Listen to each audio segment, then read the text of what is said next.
మీ అందరికీ కూడా శుభములు తెలియజేస్తున్నాము. దేవుడు మిమ్మల్ని, మీ కుటుంబాల్ని ఆశీర్వదించాలని ఒకటి మనం చేసుకుంటున్నాం. సాయంకాలము ప్రత్యేకమైన దేవుని యొక్క ప్రేమ కలిగిన సువార్తను మీ మధ్యకి తీసుకురావాలని ఎంతో ఇష్టపడుతున్నాం. మనందరికీ కూడా బాగా తెలుసు, మనకు సమీపంగా ఉన్న ఎంతో గొప్ప పండుగ అదే క్రిస్మస్. క్రిస్మస్ ని మనం ఎంతో సంతోషంగా జరుపుకునే వారంగా ఉన్నాం. ఇప్పటికే ఆల్రెడీ చాలా మంది మన ప్రియులు స్టార్లన్నీ పెట్టి డెకరేషన్ చేస్తూ ఎంతో సంతోషంగా వచ్చారు. నిజంగా ఆ క్రిస్మస్ గురించే ఆ యొక్క శుభ సందేశము మీకు ఇవ్వాలని ఈ సాయంకాలము మేము ఎంతో ఆశిస్తున్నాం. మరి దగ్గరలోనే మరి నందమూరి నగర్ లో సింగ్ నగర్ నుండి బెతెస్దా ప్రార్థన మందిరం నుంచి వచ్చాము మీకు దేవుని యొక్క రాజ్య సువార్తను ప్రకటించడానికి. ఏంటండి క్రిస్మస్ అంటే? ఇదేమని తెలియజేస్తుంది బైబిల్ గ్రంథంలో, నేడు రక్షకుడు మీ కొరకు పుట్టి ఉన్నాడు, ఇదిగో ప్రజలందరికీ కలగబోవు మహా సంతోషకరమైన శుభవర్తమానము, రక్షకుడు మీ కొరకు పుట్టి ఉన్నాడు. క్రిస్మస్ అంటే ఏదో కాదండి, మూడు విషయాలు. ఎక్కువ సమయం చెప్పను మా పెద్ద సార్. కాబట్టి మూడు విషయాలు. క్రిస్మస్ అంటే ఏంటి అంటే సంతోషము, సంతోషం, హ్యాపీనెస్. హ్యాపీనెస్ ఎప్పుడు వస్తుంది? ఒక మనిషికి సంతోషం ఎప్పుడు వస్తుంది అంటే పాపము నుండి విడుదల పొందుకున్నప్పుడు. బైబిల్ గ్రంథం తెలియజేస్తుంది, ఏ భేదము లేదు, అందరూ పాపము చేసి దేవుడు అనుగ్రహించే మహిమను పొందలేకపోతున్నారని. నిజంగా మానవుల్లో ఏముందంటే పాపం ఉంది. పాపం అనగా ఏంటంటే ఆజ్ఞాతిక్రమమే పాపము, చేతన పని చేయడమే పాపం. చూడండి, మానవుని యొక్క చూపులో పాపం ఉంది, తలంపులో పాపం ఉంది, క్రియల్లో పాపం, నడకలో పాపం, చేతిలో పాపం ఉంది. మానవుడంతా కూడా అధికారులు మొదలుకొని నడినెత్తి వరకు కూడా పాపంతో నిండిపోయి ఉన్నాడు. పాపపు తలంపులతో ఉన్నాడు. హాని చేసేవాడు, కీడు చేసేవాడుగా ఉన్నాడు. కానీ క్రిస్మస్ ఏం కలిగి చేసిందంటే మానవునికి పాపముల్లో క్షమిస్తా ఉంది, మానవుని దుఃఖంలో నుండి సంతోషంలోని తీసుకొస్తుంది.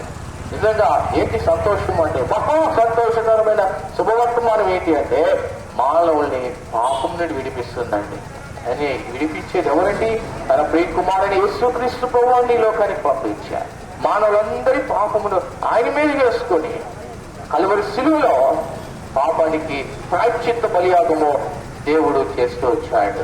ఎంత సంతోషం కదండి! నిజంగా ఈ లోకంలో మనం సంతోషంగా ఉండాలండి. మంచిగా చదువుకోవాలి, ఉద్యోగం సంపాదించాలి, వివాహం చేసుకోవాలి, అందరూ కూడా ఎంతో సంతోషంగా ఉండాలి. అంత మాత్రమే కాదు, ముఖ్యంగా ఆత్మీయమైన విషయంలో అనగా దేవుడు మనకి హృదయంలో సంతోషము ఇస్తాడు. రెండోదిగా క్రిస్మస్ అంటే ఏంటి అంటే సమాధానము. ఏంటంటే నెమ్మది ఉండాలి అండి, నెమ్మది ఉండాలి. నిజంగా బైబిల్ గ్రంథంలో చూస్తా ఉన్నాము, ఒక కుటుంబంలో ఇద్దరు కొడుకు ఉన్నారు. ఒక కుమారుడు వెళ్ళిపోయాడు, ఒక కుమారుడు దూరం అయిపోయాడు. పెద్ద కుమారుడు అక్కడే ఉన్నాడు, రెండో కుమారుడు దూరం అయిపోయాడు. తండ్రి ఎంతో దుఃఖిస్తున్నాడు, అయ్యో నాకెంతో ఇష్టమైన చిన్న కుమారుడు దూరం అయిపోయాడు. మరి ఎప్పుడు నెమ్మది ఉంటుందండి, ఎప్పుడు సంతోషం ఉంటుంది అండి అంటే ఆ కుమారుడు తిరిగి వచ్చినప్పుడు. నిజంగా బైబిల్ గ్రంథంలో తల్లిదండ్రుల యొక్క ప్రార్థన, అనేక మంది ప్రార్థన బట్టి కుమారుడు తిరిగి వచ్చాడు. అంటే మన జీవితంలో మనకి సమాధానం కలిగి ఉండాలంటే మన సృష్టికర్త దేవుణ్ణి మనం కలుసుకోవాలి. సృష్టికర్త దేవునితో మనం ఉన్నప్పుడు, ఆయన మన హృదయంలోకి వచ్చినప్పుడు దేవుడు ఎంతో సంతోషాన్ని అనుగ్రహించేవాడుగా ఉన్నాడు. ఇంకా 2024 సంవత్సరం కూడా అయిపోతుంది.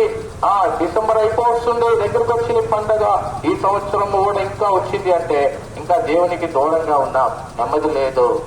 ఎప్పుడు నెమ్మది వస్తుందంటే ఆ సృష్టికర్త అయిన దేవుడు మన హృదయంలోకి వచ్చినప్పుడు ఎంతో గొప్ప నెమ్మది, ఎంతో గొప్ప సమాధానము దేవుడు అనుగ్రహించేవాడుగా ఉన్నాడు. ప్రియులారా, గమనించండి, నీ జీవితంలో నెమ్మది లేదా? వ్యక్తిగతంగా, కుటుంబంగా, ఆయా పరిస్థితులు నెమ్మది లేదా? యేసుక్రీస్తు ప్రభువు ఇస్తారు. క్రిస్మస్ నీకు ఇష్టం ఉంది, ప్రతి సంవత్సరం వస్తూ ఉంది కనుక మొట్టమొదటిగా సంతోషము, రెండోదిగా సమాధానము, మూడోదిగా దేవుడు ఏమిస్తాడు అంటే ఈ క్రిస్మస్ లో మనకి నిత్య సంరక్షణ దేవుడు అనుగ్రహించేవాడు ఉంటాడు. నిత్యమైన సంరక్షణ, నిత్యమైన రక్షణ దేవుడు అనుగ్రహిస్తాడు. ఎక్కడి నుంచి రక్షణ అంటే, దేని నుంచి రక్షణ అంటే ఈ లోకంలో ఒకరోజు మనము విడిచి వెళ్ళాలి. ఈ లోకంలో ఒకవేళ పాపంలో ఉండి వెళ్ళిపోతే వెళ్ళే ప్రదేశమే అది నిత్య నరకం, అగ్ని కుండము. అలాగే యేసు క్రీస్తు ప్రభునంది సామాన్యమైన విశ్వాసం నమ్మికుంటే ప్రభు క్షమించి నిత్య రక్షణ అనుగ్రహిస్తాడు. అదే ఆ రక్షణనే ఏమంటారంటే గొప్ప స్థలం అంటారు. స్థలము ఒక గ్రేట్ ప్లేస్. స్థలము ఏంటంటే ఆ స్థలం అంటే దేవుని యొక్క రాజ్యము. దేవుని యొక్క రాజ్యం. ఇదిగో నేను మీ కొరకు మరలా వస్తున్నాను, నేను స్థలములో మీరు కూడా ఉన్నట్లుగా మీ కొరకై నేను స్థలము సిద్ధపరుస్తున్నానని ప్రభు చెప్తున్నాడు. ఎందుకంటే ఈ మూడు చాలా ప్రాముఖ్యమండి. ఈ లోకంలో అన్ని సంపాదించుకున్న ఆత్మీయంగా ఈ మూడు లేకపోతే చాలా నష్టపోతాం. కాబట్టి ఈ సాయంకాల సమయంలో ఇంకా అనేకమైన విషయాలు ఉన్నాయి చెప్పడానికి, కానీ మాకు సమయం లేదు. అయితే మిమ్మల్ని దేవుని వాక్యము చెప్పే స్థలముకి నడిపిస్తున్నాం. అదే మనకి దగ్గరలోనే నందమూరు నగర్లో మరి బెతెస్దా ప్రార్థన మందిరం ఉందండి. అక్కడ దైవ సేవకులు డేవిడ్ అన్న కుటుంబంగా సంఘముగా జీవిస్తున్నారు. మరి ఈ రోజు సాయంత్రము ప్రత్యేకమైన మరి కృతజ్ఞత కూడికను ఏర్పాటు చేశారు. మిమ్మల్ని ప్రేమపూర్వకంగా ఆహ్వానిస్తున్నాం. ఇక్కడ మా ప్రియులు అనేకులు మీ ఎద్దుకు వచ్చి మరి అనేకులు ఎంతో గొప్పవారు మరి మంచి స్థానంలో మరి ఉద్యోగాలు చేస్తూ ఆయా పరిస్థితుల్లో ఉన్నప్పటికీ కూడా ఈ సంతోషాన్ని మీకు అనుగ్రహించాలని కరపత్రికలు కూడా ఇస్తున్నారు. దయచేసి కరపత్రికలు తీసుకొని చదివండి. మరి ఈ సంతోషము, సమాధానము, నిత్యమైన ఫలము పొందుకోవాలంటే, రక్షణ ఏం చేయాలంటే ఏం అవసరం లేదంటే ఈ వాక్యములో ఉన్న ఈ యొక్క మాటలు చదివి దేవుని ఎందుకు విశ్వాసం ఇచ్చినట్లయితే ఒక సామాన్యమైన నమ్మిక. నేను డబ్బులు తీసుకురాని అవసరం లేదు, కష్టపడిన అవసరం లేదు, ఏం చేయని అవసరం లేదు. నమ్మిక. నమ్ముట నీ వల్ల అయితే నమ్మవారికి సమస్తము సాధ్యం అన్నారు. కాబట్టి నమ్మితే దేవుడు క్షమిస్తాడు, రక్షిస్తాడు. ఈ మూడు ఇచ్చే నిజమైన క్రిస్మస్ సమయంలో నడిపిస్తాడు. మీ కొరకై చిన్న ప్రార్థన చేస్తాం. ప్రేమల తండ్రి, పరిశుద్ధ దేవ, బరుడైన ప్రభువా, మీ వందనాలు. ఈ సమయంలో తండ్రి మీ ప్రాంతంలో అనగా ఈ ప్రాంతంలో ఉన్న మీ ప్రజల కొరకై మీ సువార్తను మీరు అందిస్తూ వచ్చారు. నిజమైన క్రిస్మస్ అనుభవంలో మా ప్రియులు కూడా పొందుకోవడానికి సహాయం చేయండి. అన్ని పొందుకున్నారు. అయితే ఆత్మీయ జీవితంలో ఈ మూడు లేవు. సహాయం చేయండి, మీరు జీవించండి. ప్రాంతంలో ఉన్న కుటుంబాలు అందరినీ కూడా జీవించండి. వారి ప్రయత్నాలని జీవించండి, ఆశీర్వదించండి, సఫలపరచండి. వారి యొక్క చేతి పనులు కూడా ఆశీర్వదించండి.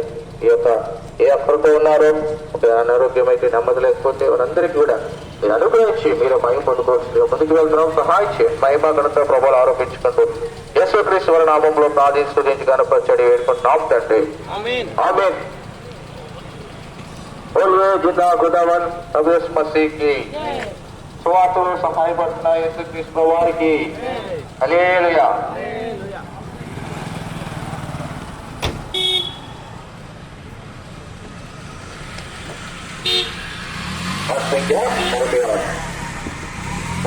మాట్లాడుకుంటా